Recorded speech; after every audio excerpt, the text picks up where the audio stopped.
नमस्कार, ताज़ा खबरों के साथ मैं हूं सुखवीर। आप देख रहे हैं आपका अपना चैनल भिवानी हलचल। और आज की खबरें इस प्रकार से 11 फरवरी के चौधरी बंसीलाल विश्वविद्यालय में होने वाली साइंस कॉन्क्लेव में प्रदेश के मुख्यमंत्री मनोहर लाल तीसरे टीचिंग ब्लॉक की नींव रखकर करेंगे स्वामी विवेकानंद की मूर्ति का अनावरण। यह कहना है विश्वविद्यालय के कुलपति प्रोफेसर राजकुमार मित्तल का। वहीं उन्होंने बताया कि इस अवसर पर परिवहन मंत्री मूलचंद शर्मा, कृषि एवं पशुपालन मंत्री जेपी दलाल, सांसद चौधरी धर्मवीर सहित जिले के सभी विधायक और विश्वविद्यालयों के कुलपति उपस्थित रहेंगे। चौधरी बंसीलाल विश्वविद्यालय के प्रेमनगर कैंपस में 11 से 12 फरवरी तक साइंस कॉन्क्लेव का आयोजन किया जा रहा है, जिसका विषय राष्ट्र निर्माण में भारतीय वैज्ञानिकों की भूमिका है। यह कार्यक्रम कक्षा 9वीं से 12वीं तक के विद्यार्थियों के लिए होगा, जिसमें भिवानी और चरखी दादरी जिलों के करीबन 40 गवर्नमेंट और प्राइवेट स्कूल से लगभग 500 विद्यार्थी भाग लेंगे। कार्यक्रम में मुख्य अतिथि के रूप में प्रदेश के माननीय मुख्यमंत्री श्री मनोहर लाल होंगे और guest of honour higher education minister Shri Mulchand Sharma होंगे। चौधरी बंसीलाल विश्वविद्यालय द्वारा इस साइंस कॉन्क्लेव का आयोजन किया जा रहा है और हरियाणा स्टेट काउंसिल इसे स्पॉन्सर कर रही है। इस 2 दिवसीय साइंस कॉन्क्लेव में विभिन्न विद्यालयों के प्रख्यात वैज्ञानिक भी उपस्थित होंगे, जो स्कूली विद्यार्थियों से रूबरू होंगे और उनके लिए विज्ञान में भविष्य बनाने के लिए प्रेरक का काम करेंगे। इस कॉन्क्लेव का मुख्य उद्देश्य साइंस और इनोवेशन को बढ़ावा देना है, ताकि देश में नई तकनीक की खोज हो और विकास हो। यह जानकारी विश्वविद्यालय के कुलपति प्रोफेसर राजकुमार मित्तल ने जनसंपर्क एवं मीडिया सेल द्वारा आयोजित प्रेस कॉन्फ्रेंस में पत्रकारों को संबोधित करते हुए दी। 11 तारीख को जो हमारा पहला सेशन रहेगा, उसमें जो भारत के फॉर्मर डायरेक्टर हैं प्रोफेसर सीपी कौशिक, जो सुप्रसिद्ध वैज्ञानिक हैं एटॉमिक रिसर्च सेंटर बॉम्बे से, वो रहेंगे। उनके बाद professor JP Yadav ji, vice chancellor जो मीरपुर यूनिवर्सिटी के हैं, वो भी इनवाइटेड स्पीकर भी हैं इसमें। जेपी यादव जी जो और 11 तारीख को ही प्रोफेसर एसपी खटकड़, जो प्रोफेसर एमरिटस हैं एमडी यूनिवर्सिटी रोहतक में और प्रेसिडेंट हैं इंडियन साइंस कांग्रेस एसोसिएशन के रोहतक चैप्टर के।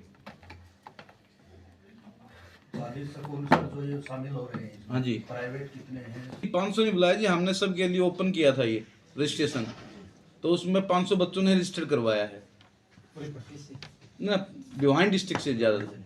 कुछ स्कूल एक दो दादरी के भी, पर मैक्सिमम जो स्कूल हैं भिवानी डिस्ट्रिक्ट से हैं। नमस्कार सभी को, आप सबका स्वागत है।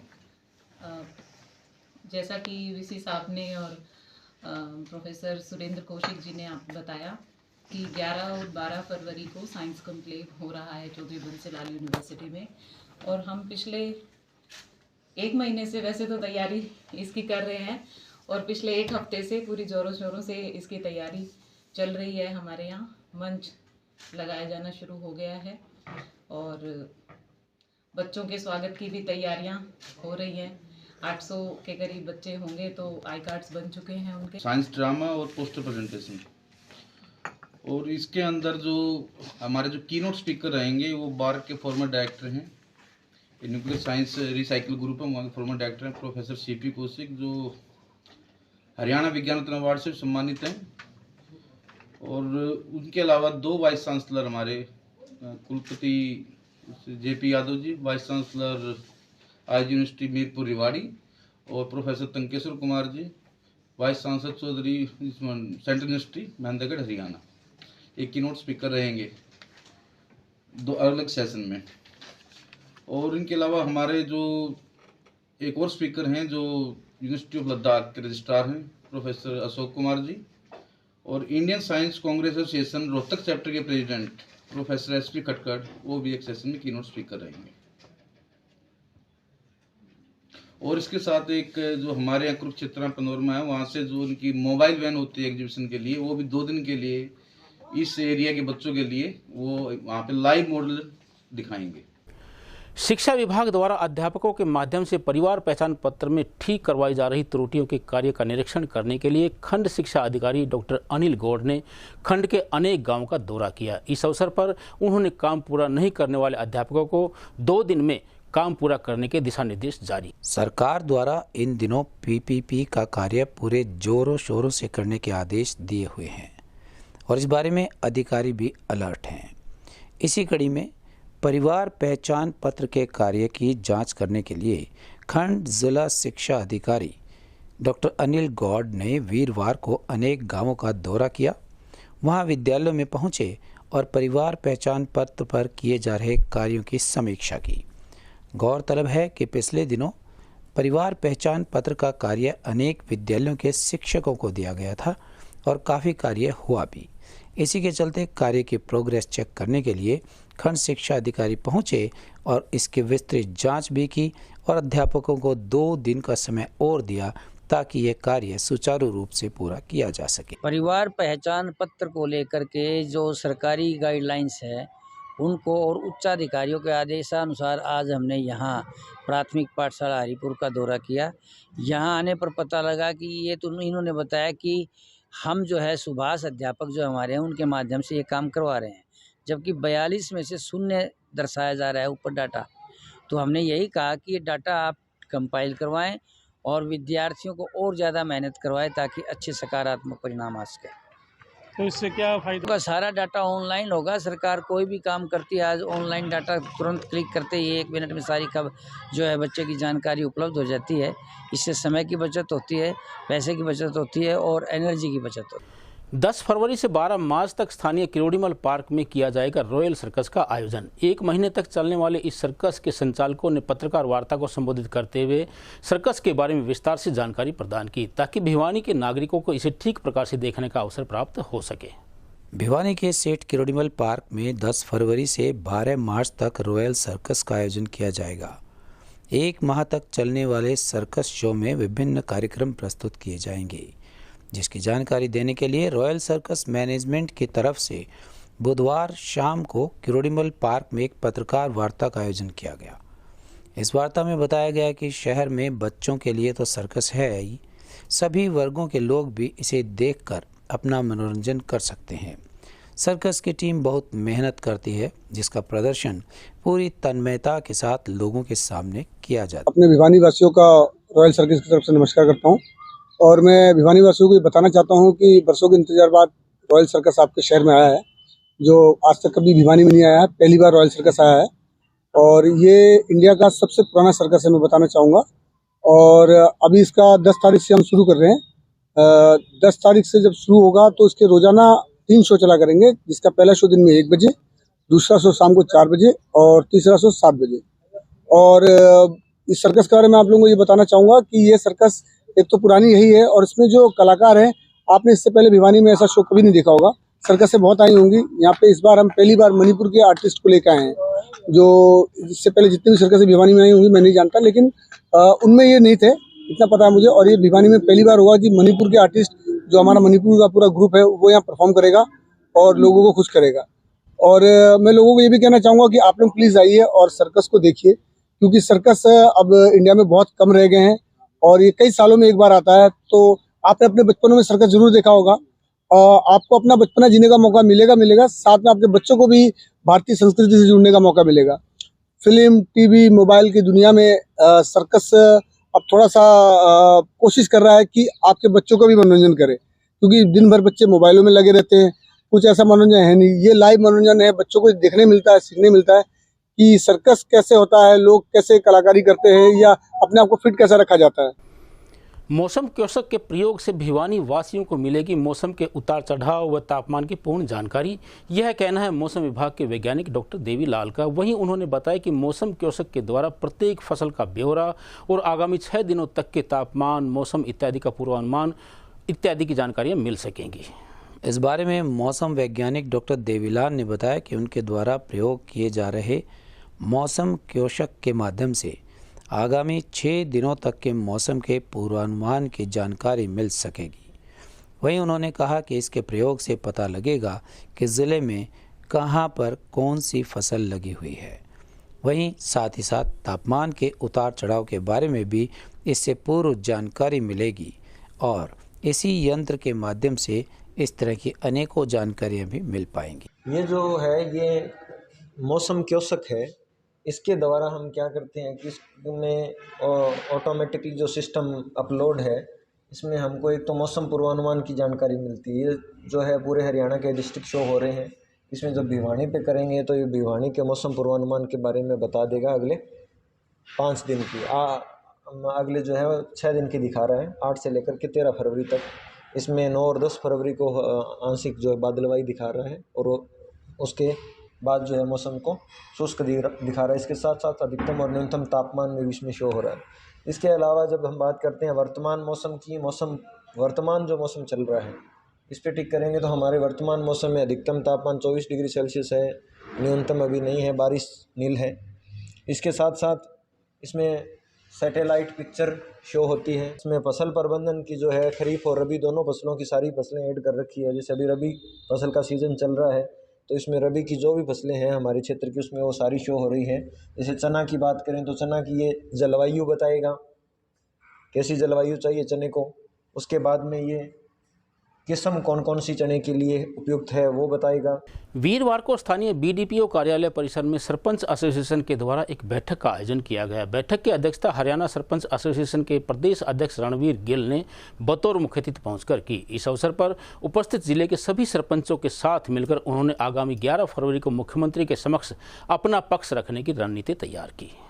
हरियाणा सरपंच एसोसिएशन के प्रदेश अध्यक्ष रणवीर गिल ने बताया कि भिवानी में वो धरने पर पहुंचे हैं और 11 तारीख को मुख्यमंत्री मनोहर लाल के कार्यक्रम का शांतिपूर्वक ढंग से बहिष्कार करेंगे। उन्होंने कहा कि सरकार का कोई भी नेता कहीं भी कोई प्रोग्राम करेगा तो सरपंच उसका बहिष्कार करेंगे और विरोध करेंगे।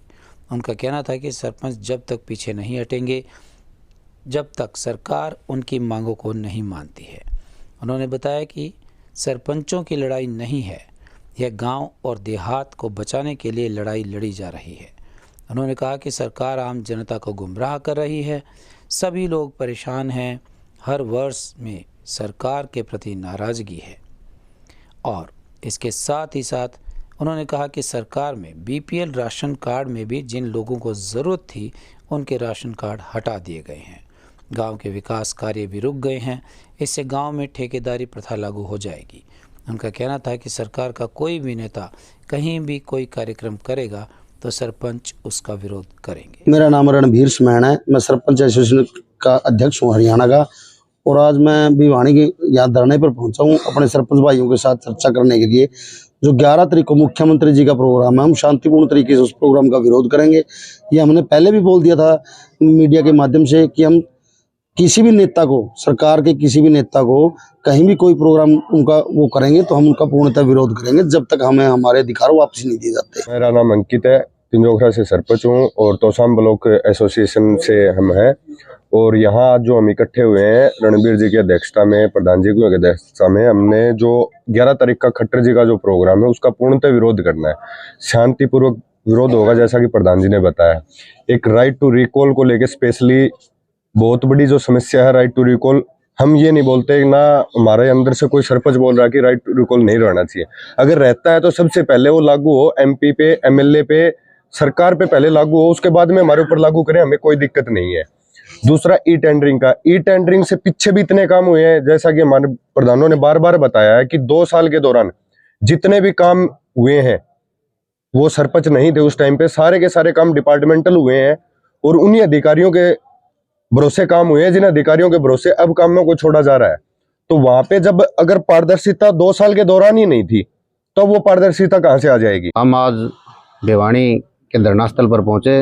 हमारे स्टेट बॉडी के प्रधान जी रणवीर जी आए हैं, उनकी गाइडलाइन के अनुसार हम आगे का जो भी प्रोग्राम करेंगे उसका अनुसरण करेंगे। और भवानी खेड़ा ब्लॉक में विशंबर वाल्मीकि जी के पास हमने फ़ोन भी किया कि सर क्या चल रहा है, आप हमारी कैसे सपोर्ट करेंगे। तो कल उन्होंने हमारे को जवाब दिया कि मैं तो इस मीटिंग में ही नहीं बुलाया, अगर आपको मीटिंग में नहीं बुलाया तो आप हमारे साथ आकर बैठ जाओ, हम उसका पूर्ण रूप से विरोध करेंगे, हर गांव में कहीं भी जाएगा। जिला कारागार में हत्या और मारपीट के मामले में विचाराधीन एक बंदी द्वारा संदिग्ध हालत में बैरक के बाथरूम में फंदा लगाकर आत्महत्या करने का मामला सामने आया है। सूचना पाकर थाना सदर एसएचओ रमेश चंद्र की टीम ने मौके पर पहुंचकर झुप्पा निवासी शंकर के शव को कब्जे में लेकर सामान्य अस्पताल में पोस्टमार्टम करवाया और अपनी जाँच आरम्भ कर दी। गौरतलब है कि भिवानी जिला कारागार में गाँव झुप्पा निवासी शंकर मारपीट के मामले में 10 फरवरी 2022 को करीबन 1 साल पहले जिला कारागार में बंद था। उस पर लगे आरोप न्यायालय में विचाराधीन थे। शंकर के शव को जेल प्रशासन के अधिकारियों ने बुधवार करीबन 1:30 बजे बैरक के शौचालय के अंदर रोशनदान पर लटका हुआ पाया। उसके गले में बेडशीट के रस्से का फंदा लगा हुआ था। इसकी सूचना जेल प्रशासन के उच्च अधिकारियों को दी गई। इसके बाद इसकी सूचना जिला न्यायालय में दी गई। मामले की न्यायिक जांच के लिए JMIC अमित गौतम जिला कारागार में पहुंचे और बैरक की जांच करवाई गई। वहीं इस मामले में सदर पुलिस थाना SHO रमेश चंद्र की टीम मौके पर पहुंची और शव को अपने कब्जे में लिया। इस मामले में CJMIC अमित गौतम और मेडिकल बोर्ड की देखरेख में शव का पोस्टमार्टम भी करवाया गया। ये कैसे मतलब क्या हुआ जी, हमारे को एक एक चीज को हम छानेंगे, हमारे को संतुष्टि होनी चाहिए पूरे परिवार को कि भी ये कैसे मतलब हुआ, ऐसे मतलब क्या मामला था, किस प्रकार घटना घटी, आपको क्या सूचना? घटना सर जेल में मतलब कल मतलब 1:30 बजे दिन में लड़का मतलब एक्सपायर मतलब ये हुआ है हादसा। ये फांसी का बोल रहे हैं मतलब तो ये फांसी खा गया, तो इस चीज से हम संतुष्ट नहीं है। मतलब इतनी सुरक्षा में फांसी खा तो इधर की कस्टडी में है सर, ठीक है, सरकार की कस्टडी में, क्या इतनी किसी की जिम्मेवारी नहीं बनती सरकार की भी ऐसे ही लड़का मतलब फांसी खा जाएगा, और वो भी दिन में 1:30 बजे, क्या तुक मतलब बनती है ये बताओ आप। तो कैसे मतलब हम इस बात को संतुष्ट हो जाएं कि दिन के 1:30 बजे, रात को भी कुछ मतलब हो जाए, भी सब सो गए या इधर जो भी है हो जाए, मतलब दिन में कैसे हो जाएगा? 1:30 बजे लड़का कैसे मतलब एक्सपायर मतलब हो जाएगा, ऐसे कैसे फांसी खा जाएगा? वो इतना दिलेर लड़का था, 302 में अंदर था, फांसी खानी होती तो पहले डर से खा जाता वो। हम प्रशासन के काम से भी संतुष्ट नहीं है। मांग करता हूँ जी, मेरे लड़के की न्याय मिलनी चाहिए भीतर था। किस टाइम के काम हुई हो, 12-1 को बीच को नाम ली, तो उसका मामा मिलन आया, उसको मिलन भी नहीं दिया, आधार कार्ड तो लगा लिया लेकिन उसको मिलन दिया। जिस टाइम उसको अंदर कार्रवाई कर रखी थी भीतर, तो ये मानना इसको भीतर को सारो ये चाहिए भाई, किस वजह तक क्या हो, किसी ने क्या करे, किसी ने कराया सख्त तो मारो उस पर मास्टर था जी। मैं जेल में मिलने गया था, भांजा है मेरा जीव, तो मैं गया था 10 बजे के करीब, तो मेरा 12 बजे उन्होंने आधार कार्ड चढ़ा लिया था के नाम लिया कर उन्होंने बैठ जा मिलावांगे। 12:30 बज गए, मतलब मैं उड़बाट देखेगा 2-2:30 बजे मेरे तो नूले भाई जा फिर कल आइए तेने फिर कल मिलावांगे मेरे तो यह बात कही जी। उस टाइम तक आपको पता नहीं था कि इसने ये काम घटना? हाँ, कुछ भी नहीं पता था जी। फिर मैं घर पे आया तो मेरे पास मेरी सिस्टर का फोन आया कि नूनू दिक्कत है शंकर का, तो तू जाके आ, ओलदारा का फोन आया है कि जेल मत है कि भाई शंकर की दादा तबीयत डाउन है, तो मिल के आना पड़ेगा। तन मैं गया और मेरे साथ में इसका चाचा था, हम दोनों गए थे। तो वह बोले कि दिमाग से लाचार था क्या? मैंने कहा ये नहीं, ऐसा नहीं था वो दिमाग से। तो उन्होंने बोला है तो फांसी खा गया। मैंने कहा ये फांसी खा ही नहीं सकता।